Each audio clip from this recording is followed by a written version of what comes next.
பிதா சுதன் பரிசுத்த ஆவியின் பேராலே ஆமேன். ஆண்டவர் உங்களோடு இருப்பாராக, உம் ஆன்மாவோடும் இருப்பாராக.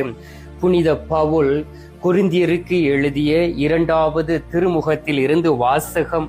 அதிகாரம் 5, இறைவார்த்தை 7. நாம் காண்பவற்றின் அடிப்படையில் அல்ல, நம்பிக்கையின் அடிப்படையிலே வாழ்கிறோம். ஆண்டவரின் அருள்வாக்கு. இறைவா உமக்கு நன்றி. கிறிஸ்துவுக்குள் பிரியமான என் அன்பு சகோதர சகோதரிகளே, ஒரு புதிய மாதத்தை கண்ட மகிழ்ச்சியிலே இந்த 2வது நாளிலே ஆண்டவருடைய பிரசன்னத்தை உணர்ந்தவர்களாய் அவரை தேடி வந்திருக்கின்றோம்.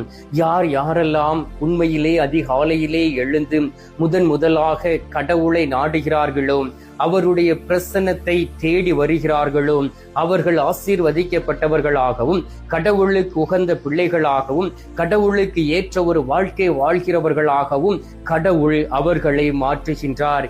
எனவேதான் இந்த நாளிலே நீங்கள் விசுவாசத்தோடு பயமின்றி நம்பிக்கையோடு கடவுளை தேடி வந்திருக்கிறீர்கள். அன்பார்ந்தவர்களே, நாம் கடவுளை தேடி வரும் பொழுது அச்சமின்றி அவரை நாம் நம்ப வேண்டும். என் ஆண்டவரை தேடி வருகின்றேன், என் தகப்பனை தேடி வருகின்றேன், எனக்கு தாயாக உற்ற நண்பராய் இருக்கிறவரை தேடி வருகின்றேன். எனவே எனக்கு எந்த ஒரு பயமும் இல்லை என்று ஒரு நம்பிக்கையோடு நாம் வர வேண்டும். ஆனால் நீங்கள் பாவம் செய்தால் அதில் ஒரு பயம் உங்களுக்குள் கடந்து வரும். நான் பாவம் செய்தால் ஆண்டவர் என்னை தண்டித்து விடுவார், என்னுடைய ஆத்துமா நரகத்திற்கு சென்று விடும் என்கின்ற ஒரு அச்சம் இருக்க வேண்டும். கடவுள் நம்முடைய ஆத்துமாவை கட்டுப்படுத்தக்கூடிய ஒரு தெய்வமாக இருக்கின்றார். இந்த உடல் அழிந்து போகும், ஆனால் இந்த ஆத்துமா ஆவி என்றென்றும் நிலைத்து இருக்கும். எனவேதான் அன்பார்ந்தவர்களே, வாழக்கூடிய நாட்களிலே நம்முடைய ஆத்தும சுகத்தோடு இருக்க வேண்டும் என்று ஆண்டவர் விரும்புகின்றார். 3 யோவான் 2வது வார்த்தையை வாசித்து பாருங்கள். அதில் சொல்லப்பட்டு இருக்கின்றது, பிரியமானவனே, உன் ஆத்துமா வாழ்வதை போல் நீ எல்லாவற்றிலும் வாழ்ந்து சுகமாக இருக்க வேண்டும் என்று நான் விரும்புகிறேன் என்றும் சொல்லப்பட்டு இருக்கின்றது.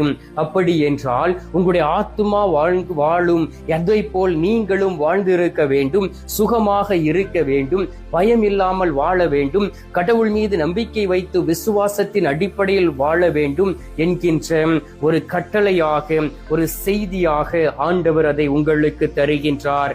அன்பார்ந்தவர்களே, இந்த உலகத்தில் வாழும் பொழுது பயத்தின் சங்கிலிகள் நம்மை கட்டுகின்றன. சங்கிலியை பார்த்திருப்போம்.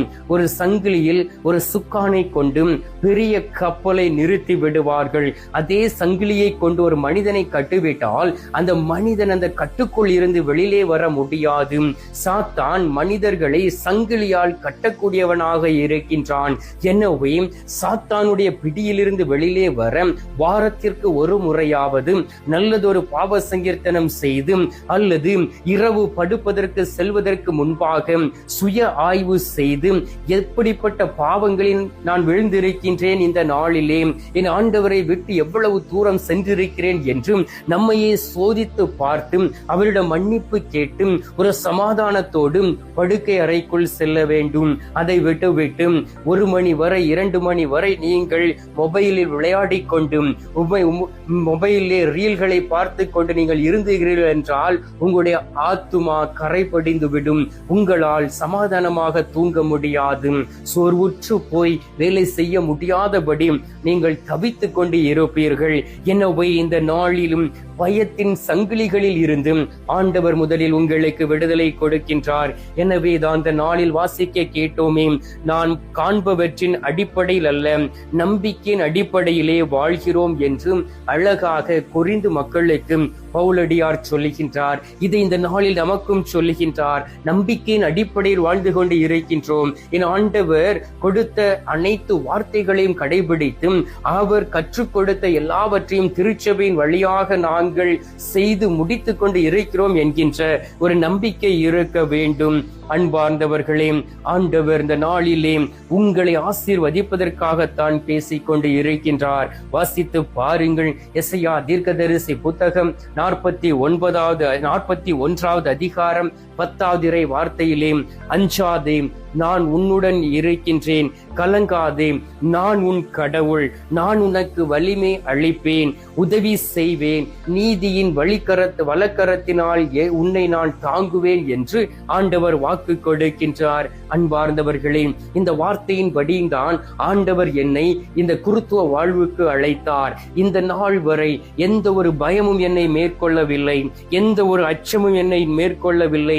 ஏனென்றால் என் ஆண்டவர் நற்கருணை நாதர், உயிருள்ள தெய்வம் என்னோடு கூட இருக்கின்றார், என்னை வழி நடத்தி கொண்டு இருக்கின்றார், என்னை பலப்படுத்தி கொண்டு இருக்கின்றார், எனக்கு ஆறுதலாக இருக்கின்றார். சோர்வுற்ற வேளையிலே என்னை பலப்படுத்தி, மகனே நான் இருக்கின்றேன், நான் அழைத்திருக்கின்றேன், நீ சோர்வுற வேண்டாம் என்றே சொல்லி தீயோனின் பிடிகளில் இருந்தும் அதிகாரியுடைய பிடிகளில் இருந்தும் எனக்கு மேல் இருந்து ஒவ்வொருவரையும் கட்டுப்படுத்தி கொண்டு இருக்கக்கூடியவர்களிடம் இருந்தும் குருக்களுடைய கரங்களிலும் இருந்தும் என்னை அவர் பாதுகாத்து கொண்டு இருக்கின்றார். எனக்கு வலிமை கொடுத்திருக்கின்றார், எனக்கு உதவி செய்து கொண்டு இருக்கின்றார், என்னை தாங்கி பிடித்து கொண்டு இருக்கின்றார். அந்த ஆண்டவராகிய இயேசு கிறிஸ்து தான் இந்த நாளிலே உங்களை பார்த்து சொல்லுகின்றார், என் மகனே மகளே, அச்சமின்றி கடவுளை மட்டுமே நம்பு என்று வாக்கு கொடுக்கின்றார். நீங்கள் அச்சமின்றி கடவுளை மட்டுமே நம்புகிறீர்கள் என்றால் உங்களுடைய வாழ்க்கை ஒரு மகிழ்ச்சியின் வாழ்க்கையாக இருக்கும், ஒரு சந்தோஷத்தின் வாழ்க்கையாக இருக்கும். நீங்கள் இந்த உலகத்திலே வாழ்ந்திருக்க வேண்டும். திருப்பாடல்கள் 56வது அதிகாரம் 3வது வார்த்தையை வாசித்து பாருங்கள். அச்சம் என்னை ஆட்கொள்ளும் நாளிலே உண்மையே நான் நம்பி இருக்கிறேன் என்று வாக்கு கொடுக்கப்பட்டு இருக்கின்றது. ஆம் பிரியமானவர்களே, இதுதான் உண்மையான ஒரு வாழ்க்கை. நம்முடைய வாழ்க்கையிலே கடவுளை மட்டும் நம்பி பாருங்கள், கடவுளோடு மட்டும் இருந்து பாருங்கள், அவரை மட்டும் நேசித்து பாருங்கள், அவருடைய வழியில் நீங்கள் சென்று பாருங்கள். உங்களுக்கு அமைதியும் மகிழ்ச்சியும் சந்தோஷமும் நிறைவாழ்வும் சூழ்ந்து வருவதை பார்க்க முடிகின்றது. மத்தேயு நற்செய்தி 14வது அதிகாரத்திலே 29 இருந்து வாசித்து பாருங்கள், சொல்லப்பட்டு இருக்கின்றது.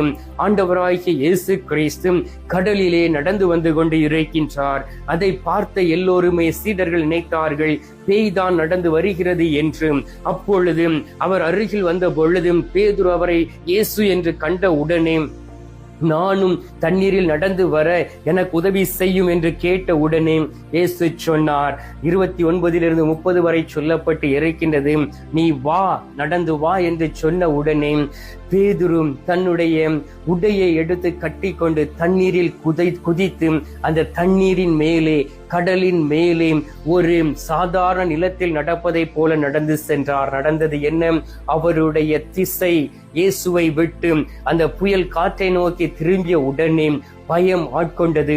உடனடியாக அந்த நீரில், அந்த கடலில் அவர் மூழ்கி கொண்டு இருந்த பொழுது, இயேசுவே என்னை காப்பாற்றும் என்று அவர் கூக்குரலிட்டு கூப்பிட்ட உடனே இயேசு அவர் மூழ்கி கொண்டு இருந்ததை பார்த்து கையை பிடித்து தூக்கிவிட்டார். அன்பார்ந்தவர்களே, ஒருவேளை நீங்கள் மூழ்கி கொண்டு இருக்கலாம், ஏதோ ஒரு பிரச்சனையோடு விசுவாசத்தை இழந்தவர்களாக இருக்கலாம், அச்சம் மேற்கொண்டவர்களாக இருக்கலாம், வேதனையோடும் கஷ்டத்தோடும் துக்கத்தோடும் இந்த நேரத்திலே அதிகாலையிலே நற்கரை நாதரை தேடி வந்திருக்கலாம்.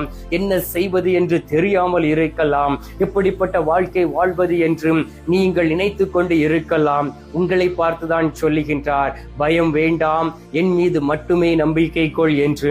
ஆண்டவரிடம் மட்டுமே நம்பிக்கை கொண்டு அந்த பயத்தின் ஆவியை எடுக்கும்படியாக நாம் விசுவாசத்தோடு இந்த நாளிலே ஜெபிக்க போகின்றோம். எனவேதான் எபிரியர் 11:1 சொல்லப்பட்டு இருக்கின்றது, விசுவாசம் என்பது நம்பப்படுகிறவர்களுடைய உறுதியும் காணப்படாதவைகளின் நிச்சயமாக இருக்கிறது என்று. ஆம் அன்பார்ந்தவர்களே, மக்களுக்கு நம்பிக்கை கிடையாது. எதற்காக கடவுள் மீது நம்பிக்கை வைக்க வேண்டும்?